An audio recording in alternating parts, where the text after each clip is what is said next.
Okay, so Nicole, I know all of you guys know how she works. She's one of the most expected characters in the last patches. Everybody knows what she does, but I'm gonna summarize it here for you guys, for those of you who don't know, and I'm going to explain it the way I would have liked people to explain it to me. So let's get into a guy that we'll call Nicole for Dummies.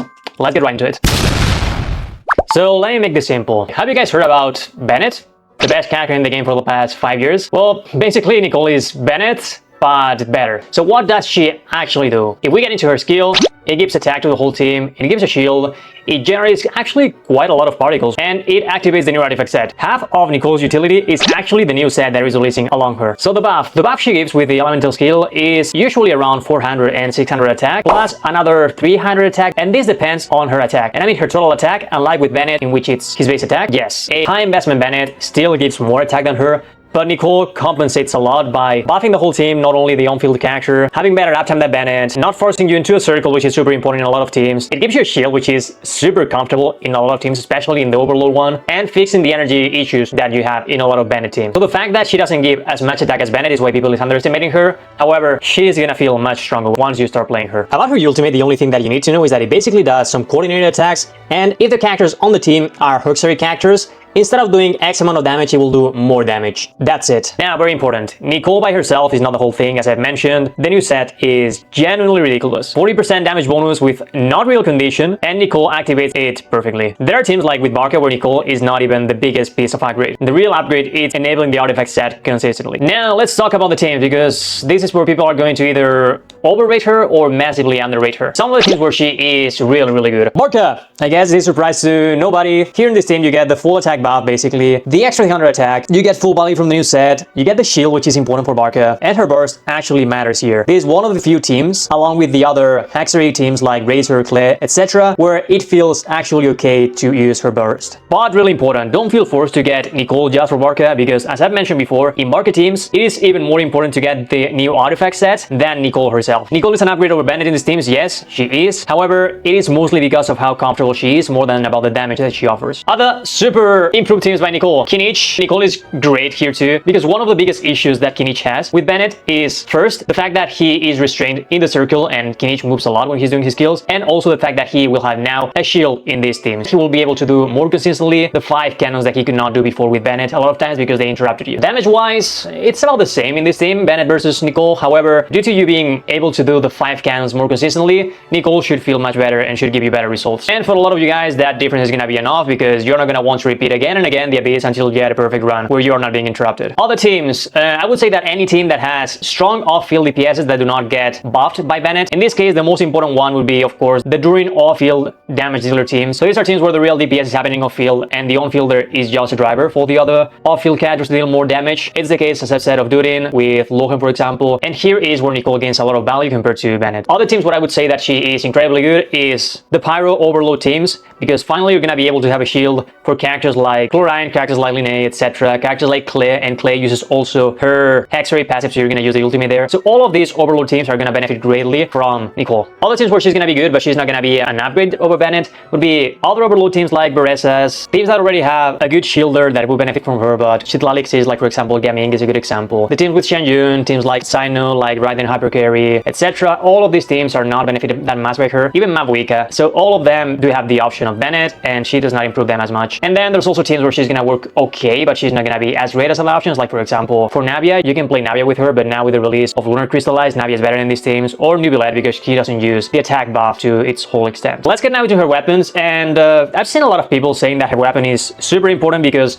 Nicole's buff has a hard cap of 4,000. A lot of people think that if you don't arrive to these 4,000, then she's not worth it, and that is not the case at all. This 4,000 is an aspiration to arrive to, but it's not like other caps where if you don't arrive, you're not doing great. No, so I would say Nicole has basically 4 options for weapon. First, you have her signature weapon. Yes, of course, it's gonna be the better option by quite a bit. However, support weapons are not that amazing. So if I were you guys, I would use my resources into getting the main DPS weapon instead of support weapons if you want to improve specific teams. Now here, Nicole is a special case for TTDS because, of course, she needs as much base attack as possible. However, the 48% attack buff is still so ridiculous. Like, TTDS is broken. So you're gonna use TTDS basically in 2 cases. That is, in teams that you're gonna pass directly from Nicole to the carry comfortably, and in cases where your rotations are gonna be of about 20 seconds, so the buff of TTDS can be used in every single rotation. Where is Nicole gonna be able to do this? For example, in Barca teams, you're gonna go Durin, then Prune, then Nicole, and then Barca. So she's gonna be able to give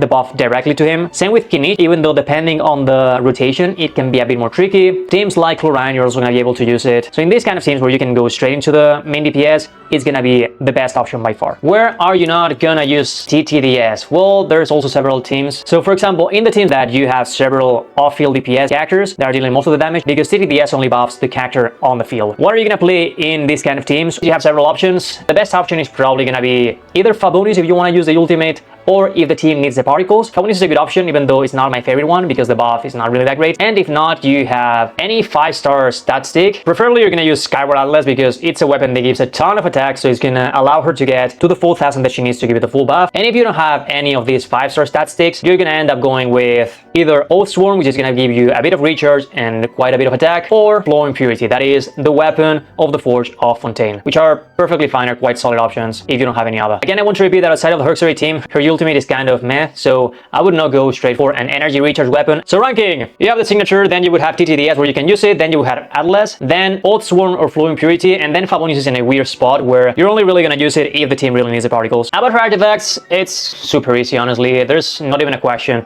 Always, new set, don't even think about it.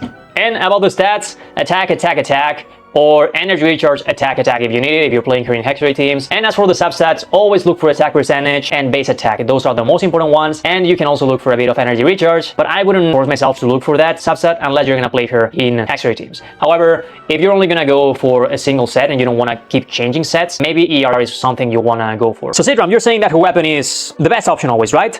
Should I go for it? Honestly, I would say no. TTDS is pretty good, and if not, there's other free-to-play options that are great. However, if you're at some point gonna want to go for her weapon, this banner is really good because you're going to want to play her with Durin a lot of times. This core of Durin plus Nicole is gonna be one of the strongest two characters combinations in the game. So by pulling off her weapon, you also have the chance of getting Durin's weapon, and you're gonna improve that combo no matter which one you get. So I would tell you no, but if you're going for it no matter what, this is a good moment to get it. Oh, forgot about her dupes. So about the dupes, C1 is kind of meh. I would say that it becomes a bit more generic. You may want to use it in teams where you would not use the ultimate, but it's nothing spectacular. And the C2 is actually pretty good. If you get her C2, she's always gonna be better than Bennett no matter what. But as always, main DPS constellations are better, but her being such a generic character, you may be able to play her in a lot of teams and improve a lot of them, not only a single team, by getting it. So it's not a bad option to go for it, honestly. However, I would not stay in the C1. The last thing that I wanted to mention to you guys is whether it's more worth it to go for dupes or for her weapon. If we just go straight 1-to-1, her C2 is much better than her weapon. C1 plus C2 is about a 30% increase in damage in all of the teams of Nicole, and the weapon is only a 10% increase, so that is a much higher increase. However, the C1 is not that great, and getting the C2 is much more expensive than getting her weapon. What is the thing that makes a difference in here? In the same banner, there's a character called Prune that, in case you guys don't know, is basically the best support for Barca. So